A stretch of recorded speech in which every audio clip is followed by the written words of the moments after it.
Welcome back, ladies and gentlemen, to the Elder Scrolls V Skyrim's Special Edition. My name is Camel, but more excitingly, however, welcome back to the Elder Scrolls Detective Series. A series in which we investigate, curate, speculate, hypothesize, theorize, and quite often simply highlight and discuss interesting, mysterious, and hidden things that can be found within the Elder Scrolls games. Today, we are going to scrupulously investigate and minutely process a burning question that has stuck with me for many years now, since I first played through the Dawnguard faction missions, introduced of course with the Dawnguard DLC for the Elder Scrolls V Skyrim, within which many interesting, strange, and seemingly forbidden and unheard of things occur, while we visit abstract and far-flung corners of forgotten realms and rub shoulders with lost heroes and awakened villains, all the while preventing or fulfilling a vampiric doomsday prophecy to block out the sun.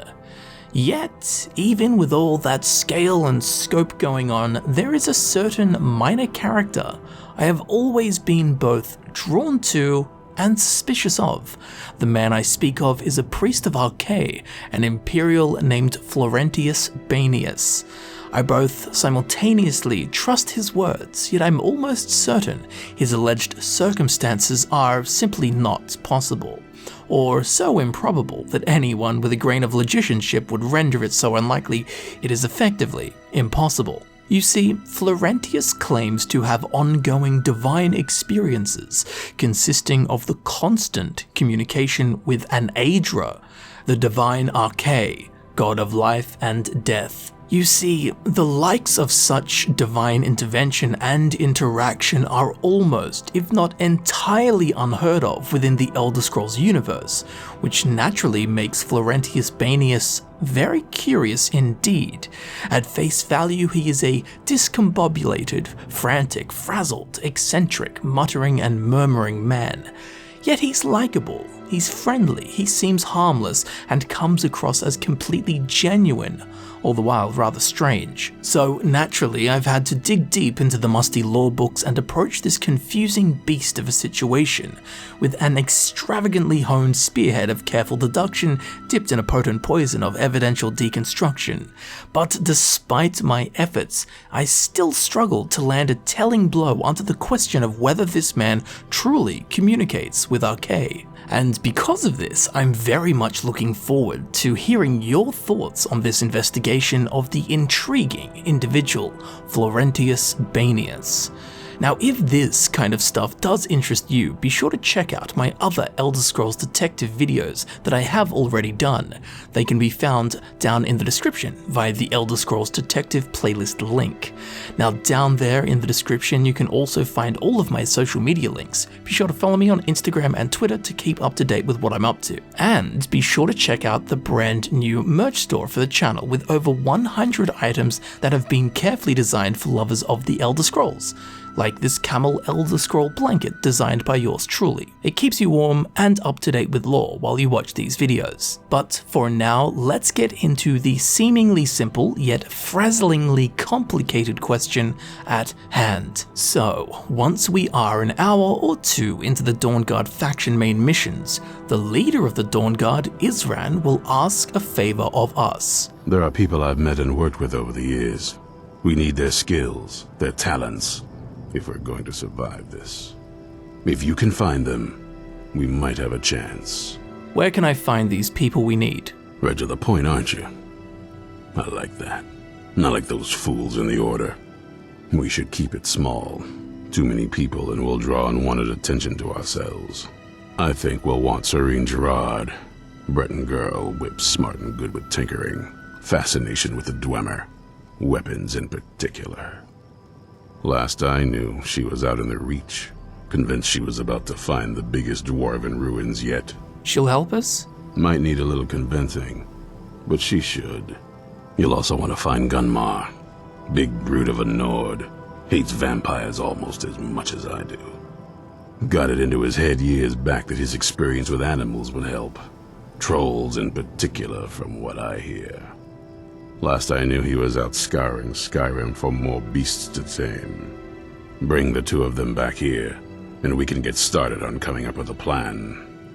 Find Sorine and Gunmar, and maybe we can do something about this mess. So we need to find Sorine Jurard, a Breton who is considered an expert on Dwemer technology, and Gunmar, a Nord hunter and smith. Now after we have found them, recruited them, and they have settled into Fort Dawnguard, and we have saved the moth priest Dexian Evicus, if we speak to Sorine Jurard, she will make a request of us. Do you have a moment?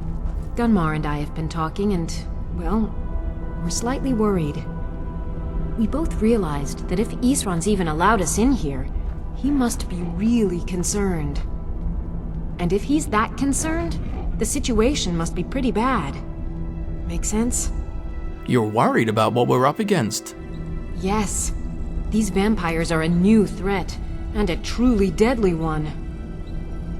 Gunmar and I agree that we're going to need Florentius to help. Gunmar and I have a lot of work to do here, so we were hoping that maybe you could track him down. Who is Florentius?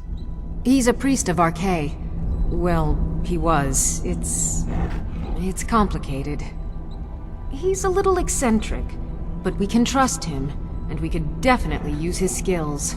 Well, where can I find him? Well, that's the thing. We don't know where he is.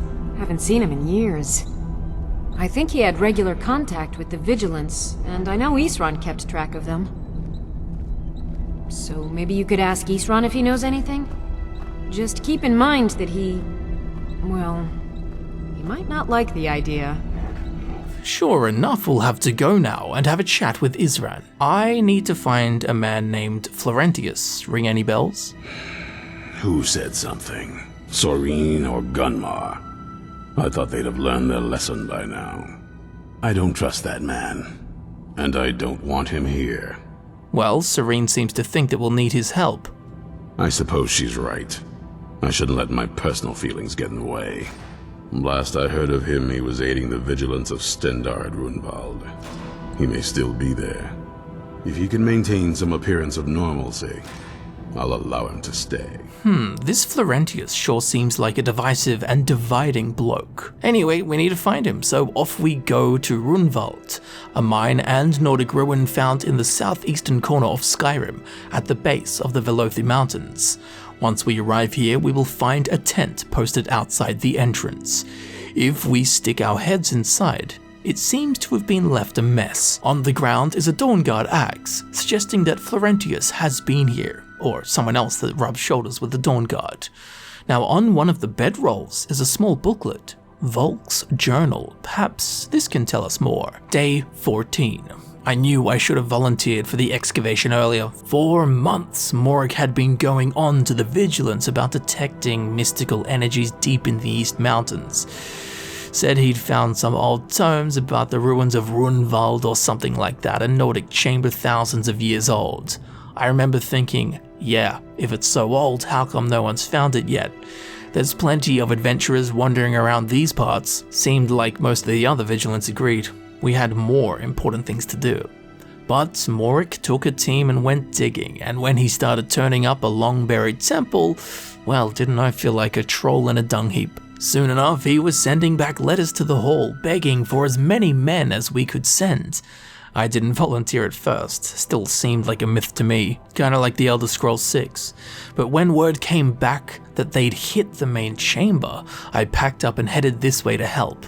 Always did want to be a part of history, and better late than never, they say. Well, they didn't mention that the latecomers would be stuck with guard duty. I just sit up here all day watching for bandits and wolves, neither of which I've seen. Mostly I just see diggers coming up for supplies.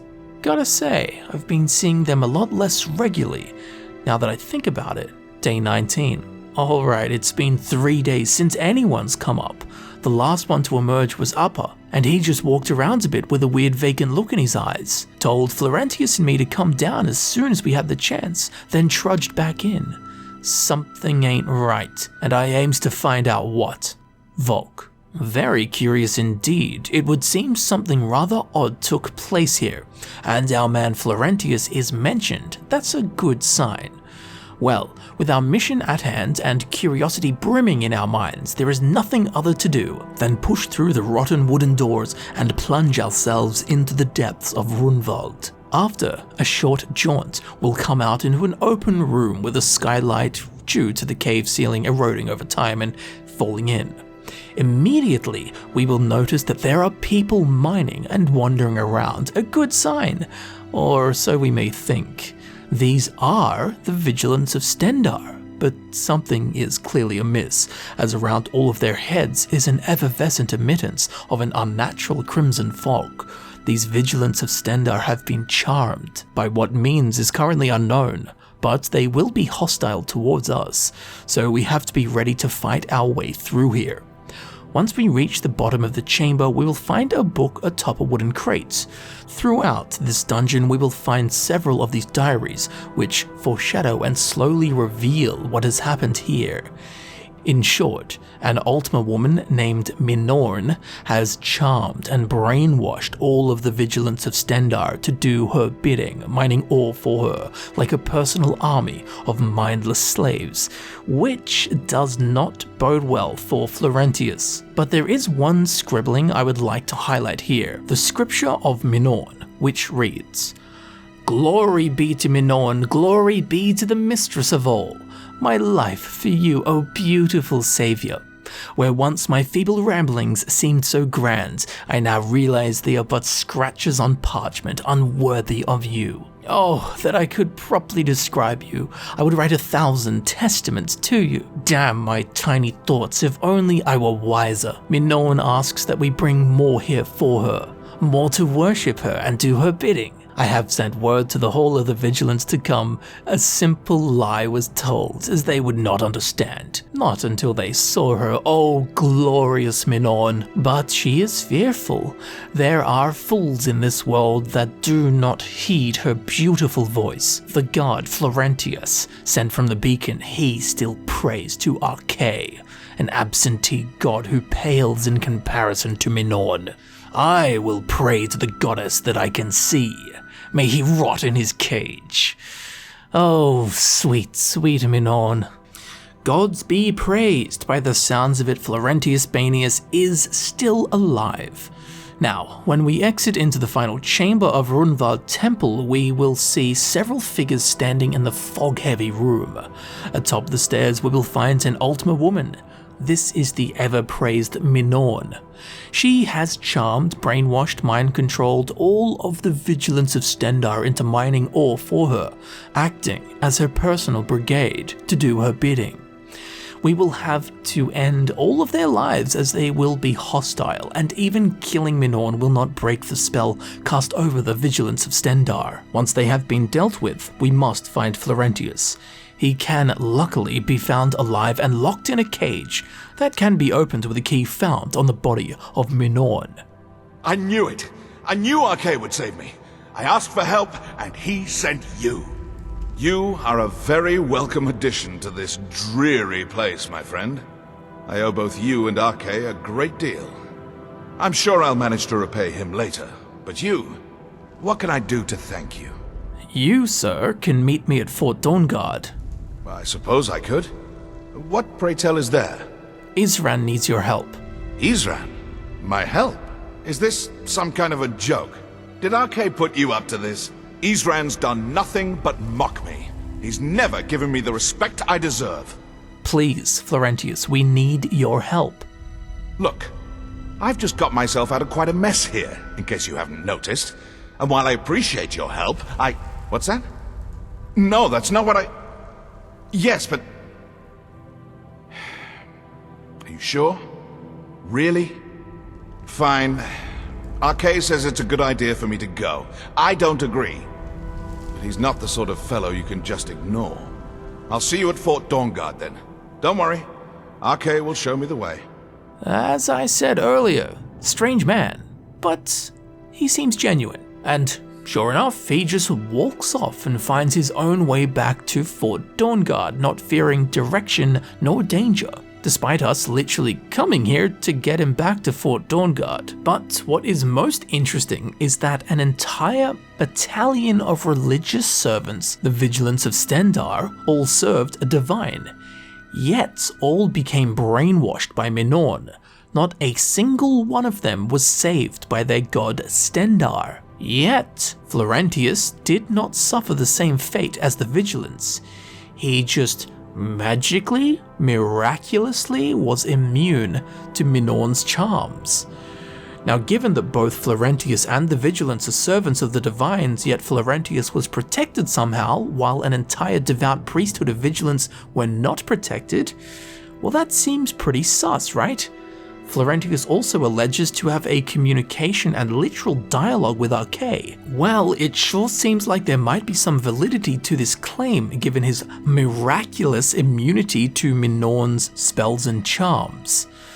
But we will look into this a lot more throughout this video, as this kind of divine-mortal relationship is almost unheard of, so naturally makes us very skeptical of what is allegedly taking place here. So now we will head back to Fort Dawnguard, where after a few days Florentius will arrive safely and settle into his new home. And now that we have him all to ourselves, we should listen and chat with him so we can really gauge his personality and claims of connection with Arkay. As to judge his character, we'll actually need to fully experience his character. I once killed 30 vampires with my bare hands, you know. Ask Arkay, he'll tell you. Don't you worry about me. I've been through worse. I'll come out of this just fine. It is my sworn duty to see Arkay's wrath delivered to all the undead. It's usually a good bit of fun, too. Arkay be with you, my friend. Hello, old chum. Arkay says it's good that we're here, but I don't know. Something about this place doesn't feel right. What? No. Yes, I see. All right. Right, I'll settle in and then Arkay and I will start to put things right. Don't you worry. Do you know anything of the old Dawnguard? Oh, I've read a few things, heard a few more things. Arkay has told me a bit as well. The story they'd like you to believe is that they were such a noble bunch, doing the honorable thing and saving lives. Only I hear that's not quite how it happened. Secret organization, you see. No one to blame when homes are broken into, things stolen. Heard they'd go on midnight raids, pillaging and looting, and then stash the spoils somewhere, guarded by their sigil. Arkay tells me the Sunfire spell can break open those caches, but I've never found one. I think he might be lying to me. Can you train me in restoration? You know more than I do now. Arkay has us both beaten, but he's not giving up all his secrets. Arkay bless you, friend. As we can see, he clearly hears, or at least thinks he hears, the voice of Arkay within his head. He could be hearing Arkay. He could be hearing something else's voice claiming to be Arkay, or he could be hearing nothing at all and just thinking he's hearing something. Now you might be thinking, and rightfully so, that the idea of an Aedra, a divine, a god talking to someone seems pretty reasonable. After all, this is a fantasy game. After all, the Daedra speak to mortals all the time. A new hand touches the beacon. And the Elder Scrolls is a universe in which innumerous amounts of much weirder things take place, like the entire Dwemer race vanishing from existence in an instant by touching the heart of a dead god with a dagger and hammer. A universe in which a 4,000-year-old wizard cloned himself 4 times into female versions, making daughters for himself. A universe in which this guy is still alive. It's unbelievable stuff. The Elder Scrolls is a mad universe where it seems anything is possible. So the idea of a divine talking to someone doesn't seem weird at all, at face value, does it? But finding examples of this is very, very difficult, let alone proven ones, and let alone constant communication like Florentius Baenius seems to experience. I have collected all of the examples of the divines communicating and interacting with mortals that I could find after an extensive search, and there really isn't much. I'm sure that there are some other instances that you can let me know of down in the comments. But when it comes to the Divines, the Aedra directly interacting with mortals, we have very few examples, such as Saint Alicia, who lay dying and was visited by Akatosh, who bound her soul to the Amulet of Kings. This seems to be true, as when Martin Septim shattered the Amulet of Kings, he became an avatar of Akatosh, an undoubtable example of a divine interacting with mortals. Within the Elder Scrolls III Morrowind, we can encounter and interact with 3 avatars of the Divines: Amma Nim, an avatar of Mara, John Hawker, an avatar of Zenithar, and Wolf, an avatar of Tiber Septim, Talos, who funnily enough carries moon sugar on him. Once again, undeniable examples of Divines interacting with mortals. Now in the Elder Scrolls V Skyrim, Arch-Curate Vyrthur says this: "How dare you! I was the Arch-Curate of Ariel, girl. I had the ears of a god," suggesting that he once communicated with Auriel, or Akatosh as he is known within the Imperial Pantheon. This cannot be proven or disproven, as Arch-Curate Vyrthur doesn't actually do anything that proves this. Only his words, and words are wind. Similarly, during the quest The Book of Love in Skyrim, Dinya Balu claims to communicate with Mara, although this cannot be proven nor disproven. She says that Mara gives her visions and sends us on our way based on those alleged visions, but whether this is true simply isn't known. It could be true, or she could have word of mouth, or people coming to the temple directly looking for help, or they could send letters looking for help. We simply cannot say either way whether this is true or not. A common thread throughout these so-called divine interactions. In a seemingly similar vein, during the quest The Heart of Dibella within the Elder Scrolls V Skyrim, we are sent to retrieve the Sybil of Dibella. The ceremony you so rudely interrupted was the exalted protocol of the Dibellan Sybil. I don't expect you to know what that means. Suffice to say that our Sybil was recently lost to us. Through the protocol, we have seen the home of the next Sybil, to the north in a small village pressed against the stone.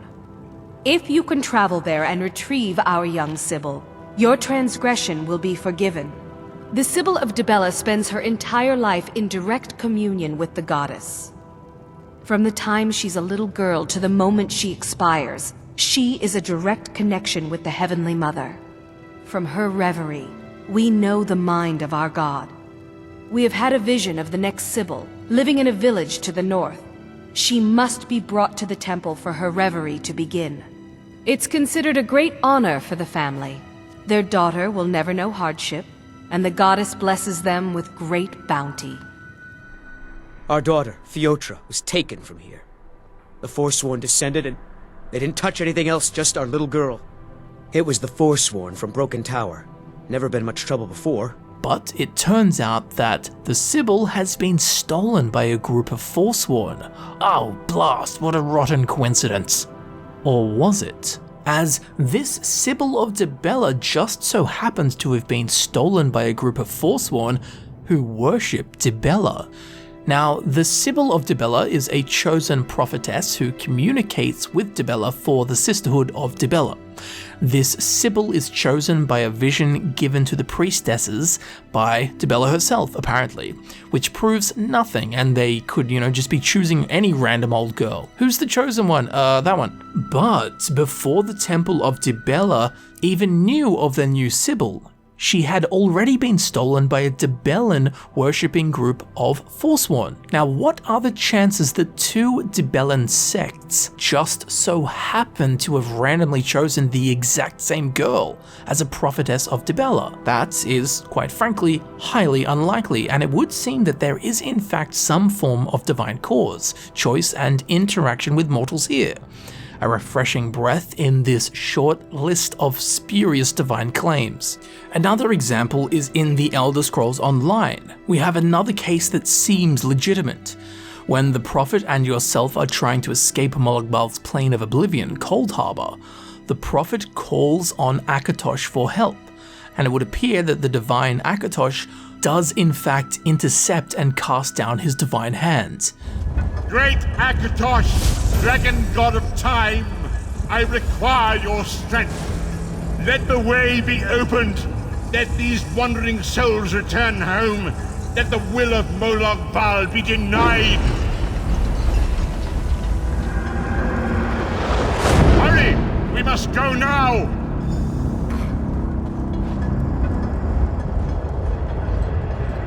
The prophet asks for help, and something happens in which a portal randomly back to Mundus is opened. If it was the prophet himself opening the portal via his own magical means, I don't know why he would ask for Akatosh's help. So this event does seem legitimate, although in terms of cold hard facts and black and white yes and no's, it is hard to say, but it does appear to be divine intervention. And finally, in a fashion oh so similar to Florentius himself, we have a man from the Elder Scrolls Online called Thronekeeper Farvad, who claims to be in constant communication with Tuwaka. Now, Tuwaka is the Akudan and Redguard interpretation of Arkay. This is never directly stated, but Arkay and Tuwaka are both gods of the cycles of life and death and transference of souls into the afterlife.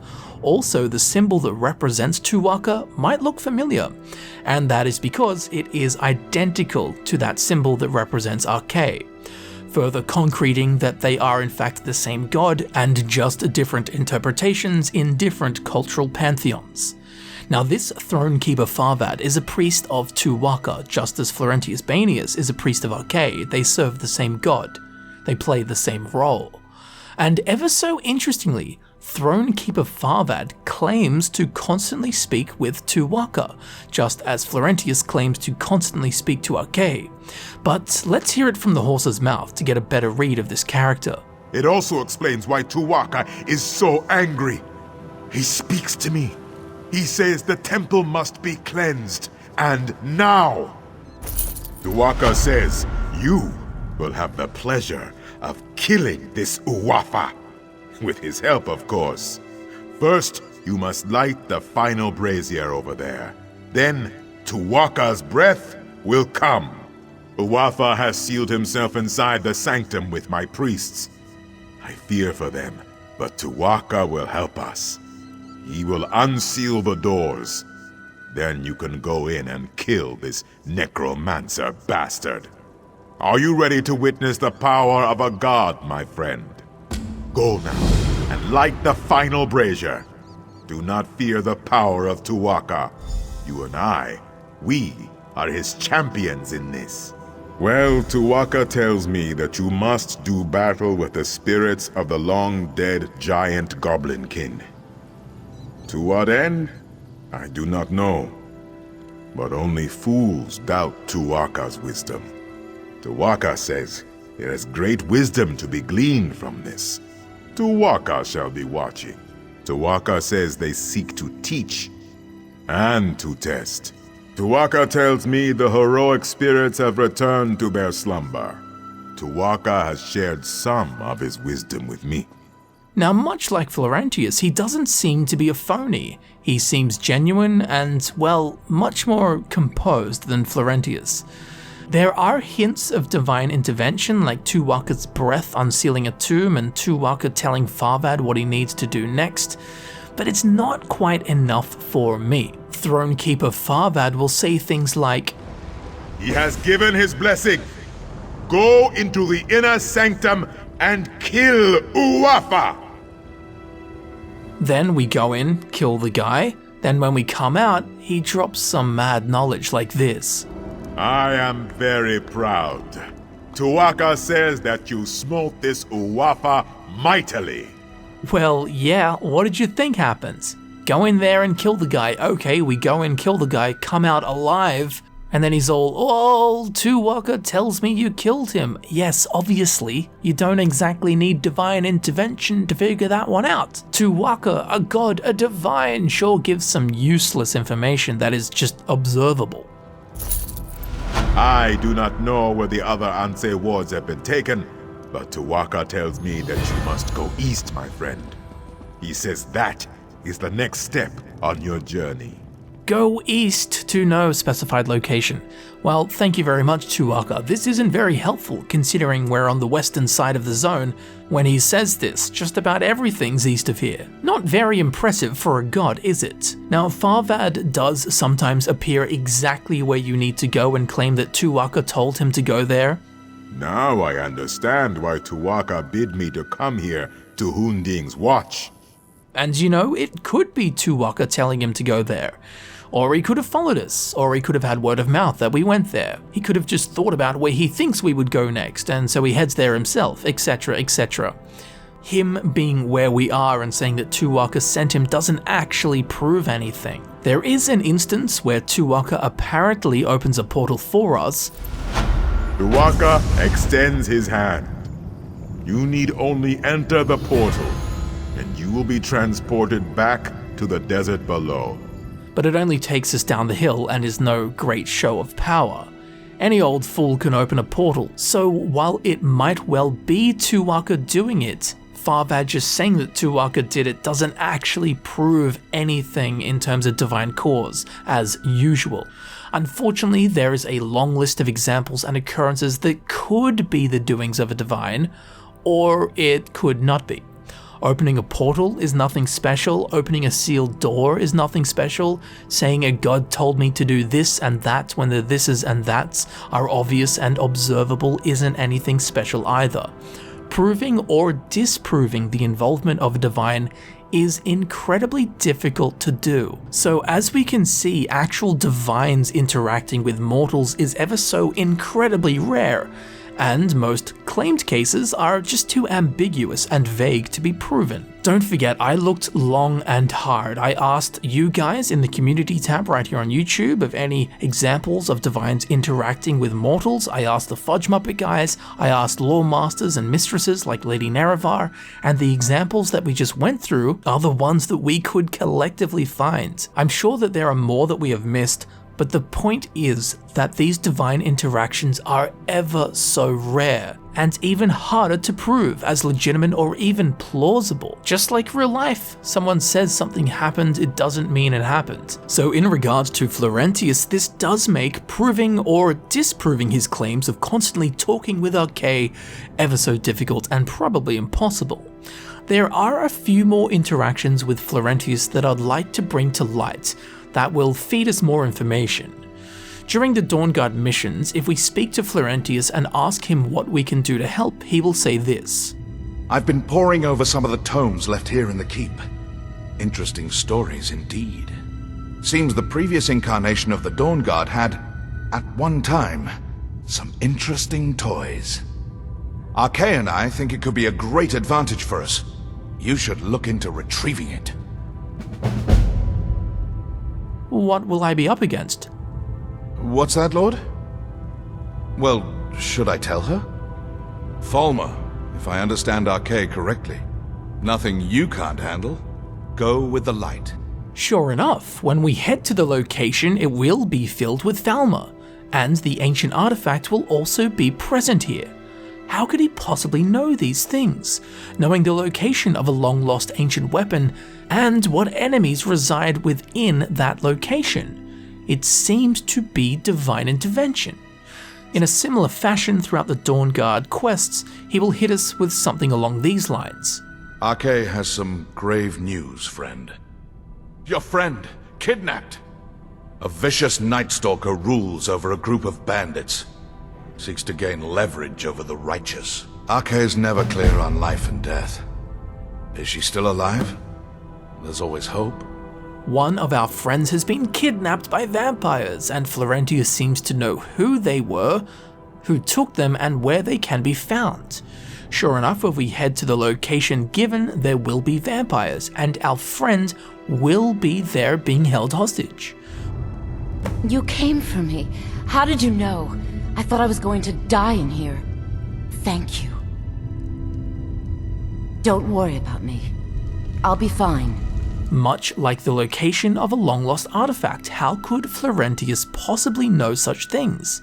It sure seems like divine intervention at face value, right? Well, yes, at face value it does seem to be divine intervention. But if we look at Skyrim as a whole, there are many quest givers within the game, like even Gunmar and Sorine Jurard of the Dawnguard, that give us the locations of items or people that they have no right of knowing, yet they don't claim to have any form of divine help. Just think about it, how many quests do people say, okay, you need to go and get this thing, it's found at this location, when if you really think about it, they wouldn't have any way of knowing such things. So we can assume such things as they have word of mouth, they've been tipped off, they asked the right people, whatever it may be. We can see that knowing such things like locations of items and people, as Florentius does, doesn't actually require divine intervention, as basically most quest givers in Skyrim have these magical skills. So as epic and godly as it may seem, Florentius having this kind of information doesn't actually prove that Arkay is involved at all.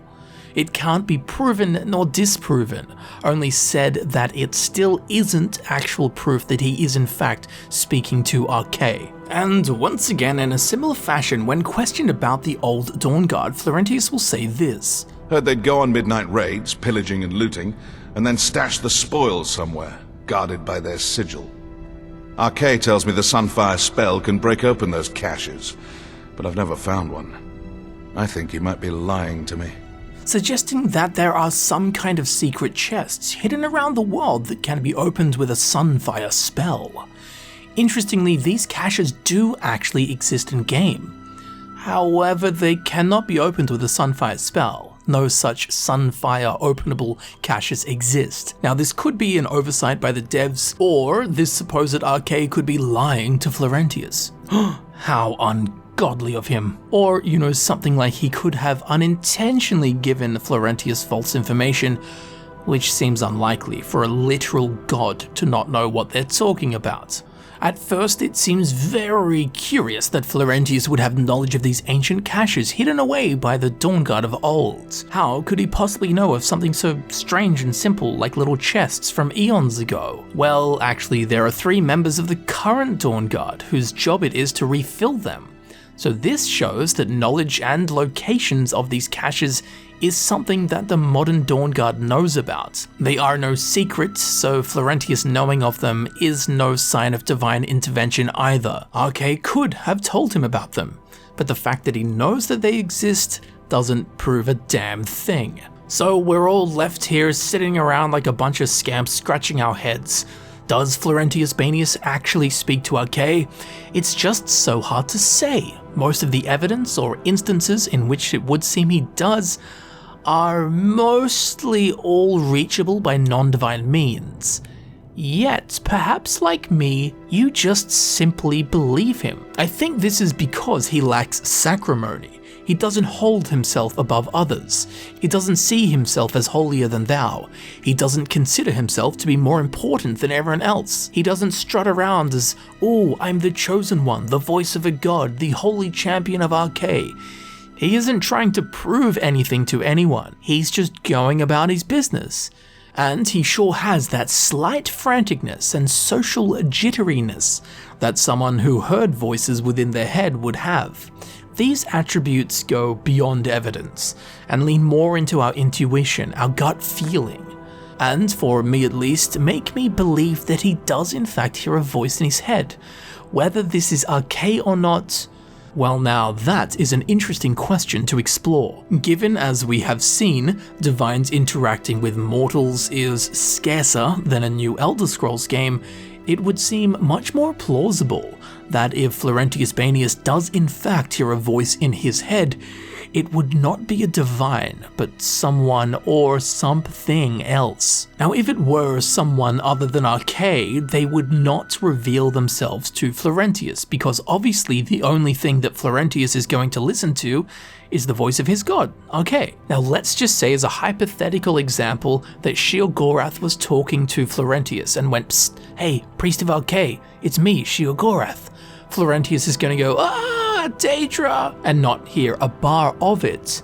But if Sheogorath goes, psst, hey, it's me, Arkay, Florentius is going to go, ooh, I'm listening. So if it is someone else talking to Florentius, they would pretend to be Arkay, so that Florentius would follow what they say. Anyway, let's explore this thread of thought into who would and could be communicating with Florentius Baenius. Straight out of the gate, I think it would likely be a Daedric Prince, as they are known to communicate with mortals much more often. But this raises the question, why? Why would a Daedric Prince or anyone else help Florentius Baenius? Or anyone for that matter?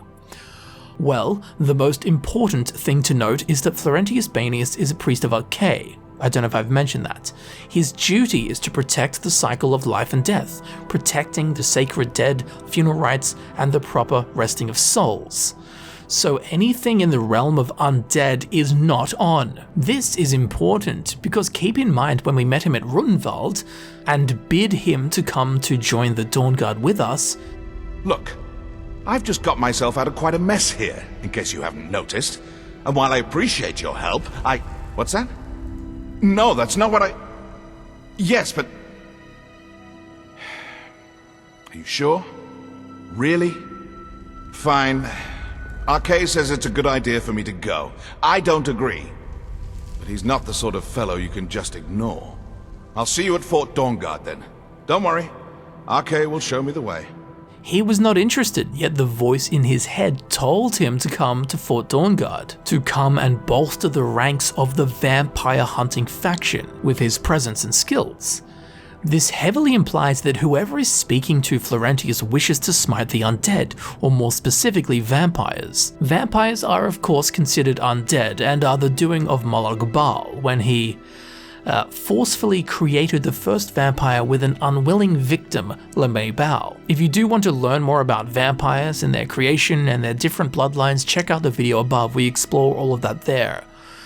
But back to this video, with all of this stuff in mind, we can conclude that whoever communicates with Florentius Baenius either hates Lamae Bal, hates the undead, or hates vampires, or a combination of the three. With this in mind, well, Meridia is not a fan of the undead, and given that Florentius Baenius, a priest of Arkay, protects the sacred dead, etc., well, these are virtues that Meridia appreciates, leaning into motivations for Meridia to theoretically want to help Florentius Baenius in aiding the removal of vampires via joining the Dawnguard. It could also be Boethia, as she has a rivalry with Lamae Bal, although the cause and conditions of this isn't really known, so this is more unlikely. Now, in a strange twist of very unlikely fate, the voice in Florentius's head could be Lamae Bal, the first vampire. This is a pretty out there crackpot theory, which will be followed by another, but let's flesh it out. Lamae Bal was a Daedric woman known as Lamae Bal. She was a priestess of Arkay sometime during the early First Era. Now, Lamae Bal turned her into the first vampire through a non-consensual ritual. Lamae then went on to hate both Lamae Bal for the desecration of her body and soul, and also to hate Arkay for not protecting her against Lamae Bal. Now, with this in mind, if this were Lamae Bal speaking to Florentius, she would have motivation to help Florentius in helping the Dawnguard destroying vampires and therefore thwart Lamae Bal, and also control a priest of Arkay to her bidding. As an up you to Arkay, you know, she gets to puppeteer this holy priest, killing two birds with one stone. Now, as I said, this is highly unlikely, as the idea in itself is pretty ridiculous. But weirder things have happened within the Elder Scrolls, and of course Lamae Bal would have to be thousands of years old, but that is completely possible for a vampire within the Elder Scrolls, and Lamae is known to have survived a very long time. She hasn't been seen or heard of for at least 1,000 years at the time the Elder Scrolls V Skyrim takes place, but she was seen in the Elder Scrolls Online, which is set at least 3,300 years after her transformation into a vampire. So another 1,000 years onward to the time of the Elder Scrolls V Skyrim? That's not totally unreasonable. So Lamae Bal whispering to Florentius is possible, but exceedingly unlikely. Nonetheless, it's an interesting vein of thought to explore. And the second crackpot theory is rather interesting. So I went through all of the Imperial characters in all of the Elder Scrolls games and found that Florentius Baenius is one of 4 characters with the last name Baenius, suggesting that Florentius does in fact have 3 ancestors within the games that we know about. Now 2 of these ancestors appear in the Elder Scrolls Online, the first being Sabenda Baenius, an Imperial outlaw found outside Port Hunding with no other features to note. The second being Brachius Baenius, an Imperial shield of Senkal, found in Senkal's Merchant Square with no other notable features. The third, however, is very interesting, and that is one Opusculus Baenius, an Imperial acrobat, but very interestingly, a vampire. Sadly, this character is an unused one from the Elder Scrolls 3 Morrowind and doesn't actually appear in-game. But it's very curious indeed that Florentius Baenius seems to have a recent ancestor who was a vampire. Now they could be dead or they could still be alive, as the Elder Scrolls 3 Morrowind was only 200 years before the Elder Scrolls 5 Skyrim. Now could it be that Opusculus Baenius was turned into a vampire against his will? Maybe he hated being a vampire.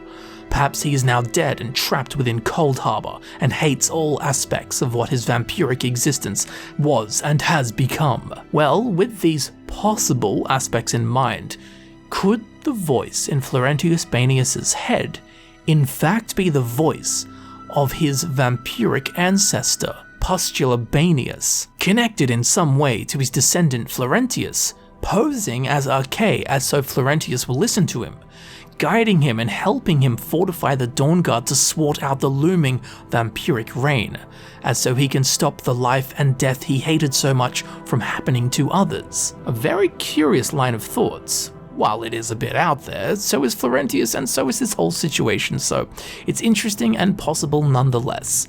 Although, highly unlikely. But you know what else is highly unlikely? Arkay speaking to Florentius, so I guess this is feasible. But that brings us back to the one who hates Lamae Bal and vampires most of all, and that is rather fittingly Arkay. Even if Florentius didn't claim to speak to Arkay, if we had to do the maths and figure out who would have the most motivation to help Florentius and the Dawnguard thwart the vampiric servants of Lamae Bal from the face of Minorne, it would be the god of life and death, the divine, the Aedra Arkay. Now the reason for this can be found within a little known book called Opusculus Lamae Bal ta Mezzamortie, a brief account of Lamae Bal and the restless death, which reads and reveals, as brighter grows light, darker becomes shadow. So it passed that the Daedra Lamae Bal looked on Arkay and thought the Aedra prideful of his domain over the death of man and Mur, and it was sooth. Bal, whose sphere is wanton oppression and entrapment of mortal souls, sought to thwart Arkay, who knew that not man nor Mur nor beastfolk of all Minorne could escape eventual death. The Aedra was doubtless of his sphere, and so Lamae Bal set upon Minorne to best death. Tamriel was still young and filled with danger and wondrous magic when Bal walked in the aspect of a man who took a virgin, Lamae Bal, from the Daedric peoples. Savage and loveless, Bal profaned her body, and her screams became the shrieking winds, which still haunt certain winding fjords of Skyrim. Shedding a lone droplet of blood on her brow, Bal left Minorne, having sown his wrath. Violated and comatose, Lamae was found by nomads and cared for. A fortnight hence, the nomad weird woman enshrouded Lamae in pall, for she had passed into death. In their way, the nomads built a bonfire to immolate the husk. That night, Lamae rose from the funeral pyre and set upon the coven still aflame. She ripped the throats of the women, ate the eyes of the children, and, forced herself upon their men as cruelly as Bal had ravished her. And so, Lamae, who is known to us as Blood Matron, imprecated her foul aspect onto the folk of Tamriel, and begat a brood of countless abominations, from which came the vampires, most cunning of the night horrors. And so was the scourge of undeath wrought upon Tamriel, cruelly mocking Arkay's rhythm of life and death through all the coming eras of the Etada. And for all his sadness, Arkay knew that this could not be undone. So, as we can see, Lamae Bal created vampires to spite, torture and ruin the holy cycle of life and death that Arkay holds so dear. From this we can surmise that the most likely candidate for someone speaking to Florentius Baenius out of all the possibilities is actually Arkay, if we base it purely on motive. The very same entity that Florentius claims is speaking to him in the first place. I am interested to hear who you think, if anyone, is communicating with our man, Priest of Arkay, Florentius Baenius. Now the second issue that has troubled me is why? A literal god, a divine, an Aedra, wanting to enact revenge, vengeance, justice, whatever it may be, unto their enemy. I mean, sure, that makes total sense. But the means in which it takes place? Like, really? Is this the best the divines have? You would expect something a bit more epic, right? Like when the avatar of Akatosh faces off against Mehrunes Dagon and smashes him back to oblivion. But Arkay whispering to a priest who honestly doesn't actually do much at all in regards to stopping Lamae Bal and his vampires? Florentius sells potions, trains in restoration, and tells us where we can find a handful of old artifacts that really don't actually help us at all in stopping the blood prophecy. And occasionally he'll tell us that one of our friends has been kidnapped.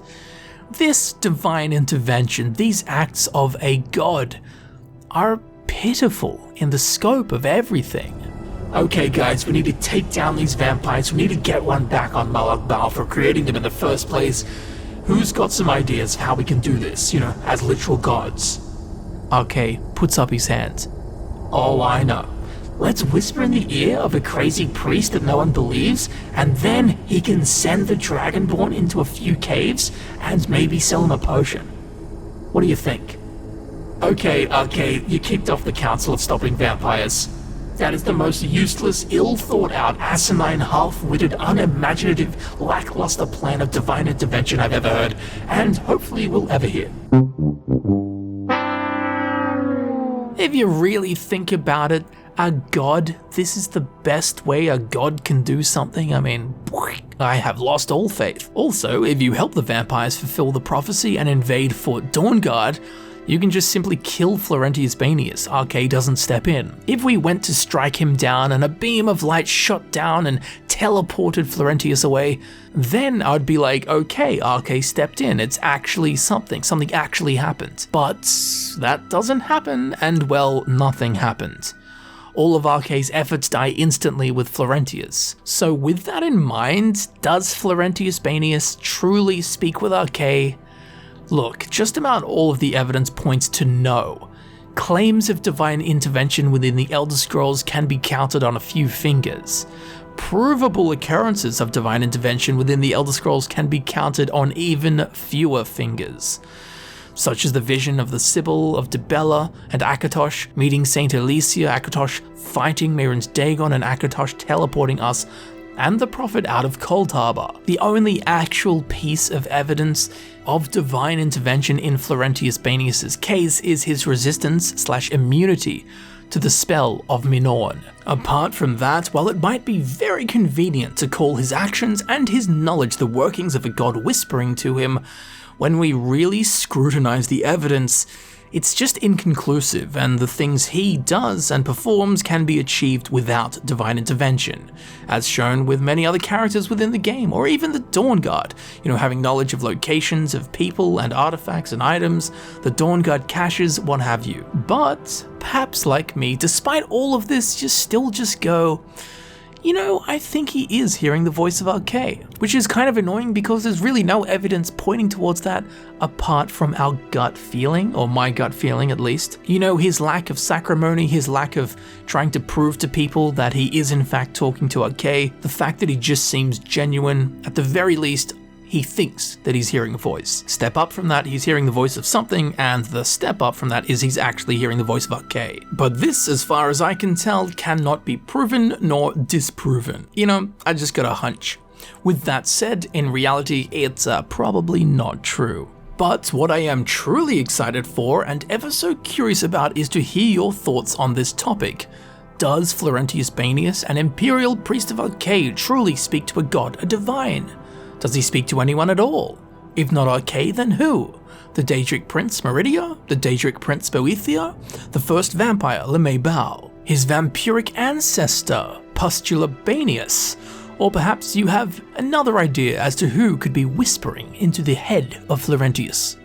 If so, let me know who and why they would want to help this man. It's a strange and bewildering case indeed. But it's all in a day's work, or 3 weeks' work, when it comes to investigating the Elder Scrolls series and its many strange stories. So I do hope that you have learnt something new about the beautifully mad universe that these wonderful games take place in, the Elder Scrolls. If you have any information, facts, evidence, speculation, theories, or anything to do with Florentius Baenius and his supposed whispering friend, be sure to leave a comment down below. I would love to hear what you have to say. If you do have any ideas for something that should be covered in an Elder Scrolls Detective series video, be sure to let me know. I'll look into whatever strange and obscure topics you present. If you did enjoy this video, please do me a kindness and leave a like. Leave a comment with your Elder Scrolls Detective video ideas and your thoughts on our friend the Priest of Arkay, Florentius Baenius. And of course, if you enjoyed this video and would like to see more videos similar to this one, please subscribe. It helps me know that people enjoy these kind of videos and will result in more of them in the long run.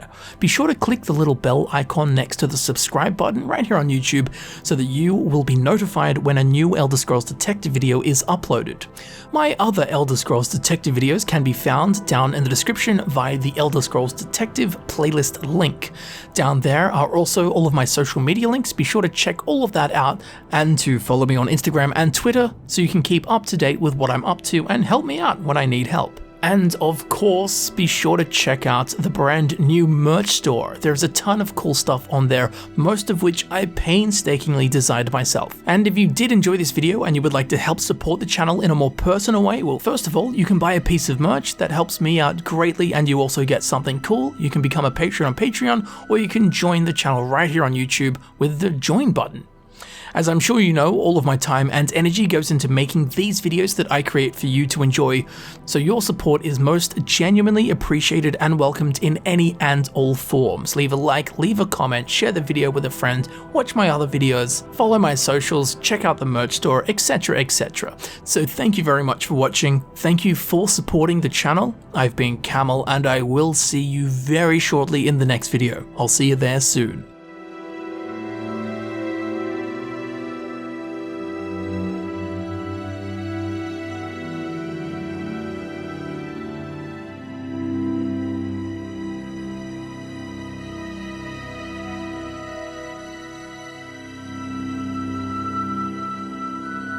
This ends now!